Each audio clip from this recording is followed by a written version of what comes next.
இரண்டாவது பாளையக்காரர் போர் நடைபெற்ற ஆண்டு 1800 1801. 19ஆம் நூற்றாண்டின் பிற்பகுதியில் ஆங்கிலேயருக்கு எதிராக கலகம் செய்தவர்கள் மருது சகோதரர்கள் மோக்கையா பழனியப்பன் மற்றும் பொன்னாத்தாள் தம்பதியினின் மகன்களாவார்.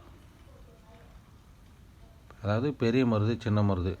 இரண்டாவது பாளையக்கார போரினை முன்னின்று நடத்தியவர்கள் மருதுபாண்டியன். யார்? சிவகங்கை பகுதியை ஆண்ட மருதுபாண்டியன், திண்டுக்கல் பகுதியை ஆண்ட கோபால நாயக்கர், மலபார் பகுதியை சேர்ந்த கேரளவர்மா, மைசூர் பகுதியை சேர்ந்த கிருஷ்ணப்ப நாயக்கர். மருதுபாண்டியர் என்றும் சிவகங்கை சிங்கம், தென்னிந்திய புரட்சியின் கதாநாயகன் என்று அழைக்கப்பட்டவர் சின்ன மருது.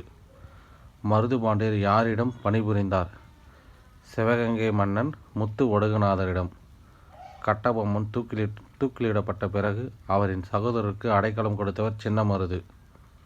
சிவகங்கையை ஆற்காட்டு நவாப் கைப்பற்றிய ஆண்டு 1772. சிவகங்கையை கைப்பற்றியவர், அதாவது ஆற்காட்டு நவாப்பிடமிருந்து சின்ன மருது. அதன் மன்னராக்கப்பட்டவர் யாருன்னு பார்த்தீங்கன்னா பெரிய மருது.